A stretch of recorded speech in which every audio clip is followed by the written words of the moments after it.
The Biden administration is investigating different cases of the so-called Havana Syndrome illness in Colombia after different staff members in Bogota's U.S. Embassy were affected by it.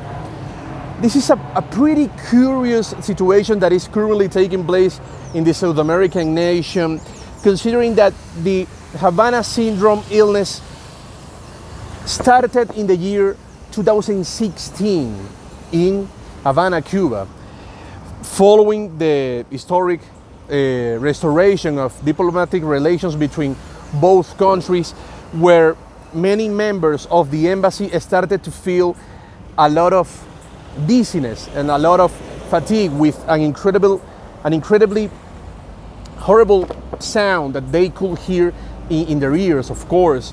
So after this situation took place in Havana, there were many other cases of the Havana Syndrome illness. However, most of these cases actually took place in some nations that weren't exactly the biggest allies of the United States. However, what makes this case so suspicious is the fact that Colombia is the biggest ally of the United States in South America. And this situation takes place in Bogota a couple of days after there were other cases reported in Berlin, which, of course, the capital of Germany, a country that is also one of the most historic and biggest allies of America. So this is quite surprising, and it is a pretty complicated situation, because we need to remember that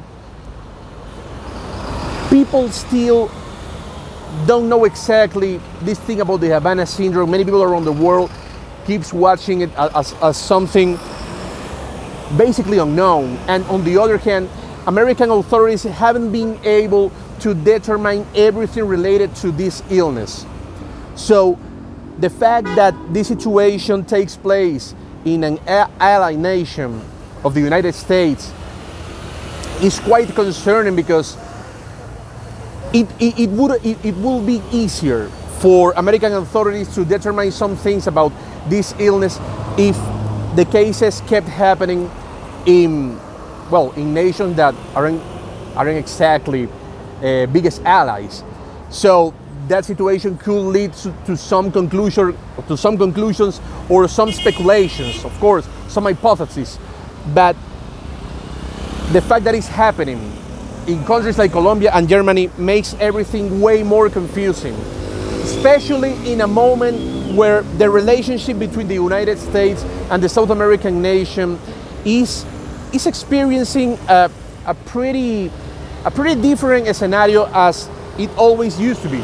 Because we need to take into consideration that there is a pretty left-wing faction inside the Democratic Party that has vocally criticized the government of President Iván Duque because of the way the police act during the widespread protest that took place a couple of months ago.